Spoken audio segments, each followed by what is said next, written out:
દિવસે ને દિવસે જે ચલણી સિક્કાઓ છે જે લુપ્ત થતા જાય છે.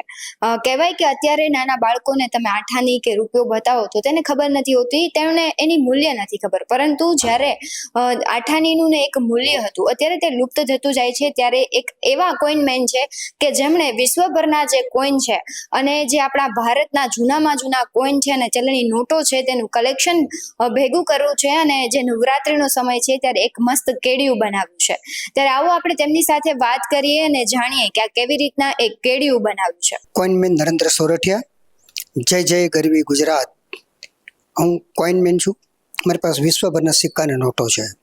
તો આજે એક કોસ્ચ્યુમ એટલે કેડિયું, ધોતી અને સાફો મેં ભારતના સિક્કાઓ જડિત કરી અને બનાવ્યું છે કે જે આપણે ભારતની અંદર જે વિરાસત હતી, જે પ્રાચીન સિક્કાઓ કે જે બ્રિટિશ પીરિયડના સિક્કાઓ પણ મારા સંગ્રહમાં હતા, એ દરેકે રાખ્યા છે.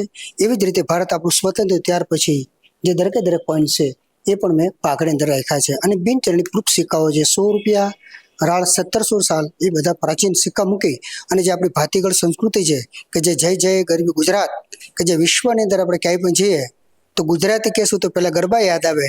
એટલે એમના માટે પણ મેં એક કોસ્ચ્યુમ તૈયાર કર્યું છે. ખેસ, ધોતી અને પાઘડી, એ દરેક વસ્તુ મેં ભારતના સિક્કાઓ રાખી અને બનાવ્યું છે. કેટલા સિક્કાઓ તમારા કોસ્ચ્યુમમાં છે અંદાજે?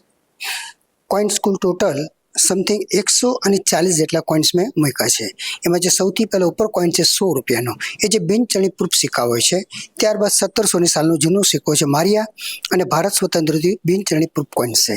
ત્યારબાદ 1840થી જે બ્રિટિશ સમય હતું ભારતનું, એમના કોઈન્સ મૂકી અને 1947 તમામ સિક્કાઓ અહીંયા રાખેલા છે.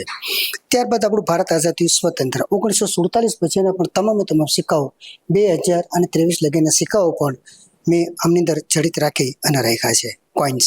અને કરન્સી નોટો જે રિપબ્લિક છે, આપણું ભારત સ્વતંત્ર થયું ત્યાર પછી 1 રૂપિયો, 2 રૂપિયા, 5 રૂપિયા, 20 રૂપિયા અને 100 રૂપિયા, કે જે આજે તાજેતરમાં નોટો પર જોવા નથી મળતી, એમને મેં ફૂલ કરી અને મેં મારા જબ્બાની અંદર બધું રાખેલું છે.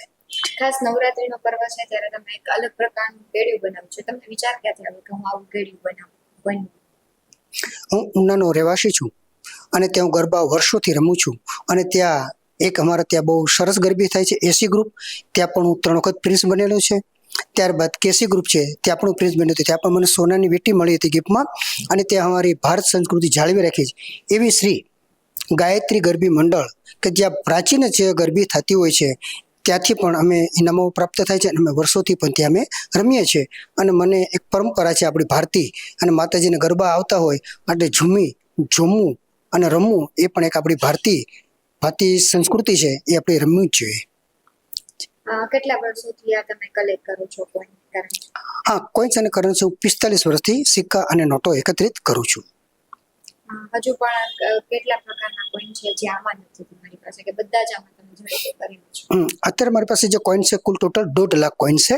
એમાં અંદર તો 130 સાલ જેટલા લગાવ્યા છે. મારી પાસે વિશ્વભરના કોઈન છે. એટલે માત્ર ભારતના જ બધા રાખ્યા છે, કે જે આપણી ભારતની સંસ્કૃતિ છે, કે જે નવરાત્રી હોય છે એમને કેન્દ્રમાં રાખીને જ અમે કર્યું છે. આપણે કોઈનમેન સાથે વાત કરી અને જાણવાનો પ્રયત્ન કર્યો કે તેમને 195 દેશ છે તેમની જે ચલણી નોટો છે અને જે સિક્કાઓ છે તેમનું કલેક્શન કરવું છે. ને હજુ તેની પાસે ઘણા બધા 1.5 લાખથી વધારે સિક્કાઓનું કલેક્શન છે. તેમની સાથે વાત કરી અને જાણ્યું કે તેમનું મૂલ્ય શું છે. BS9 TV ન્યૂઝ સાથે ભગવતી વિશાવડિયા સાથે પ્રદીપ પાઠક, રાજકોટ.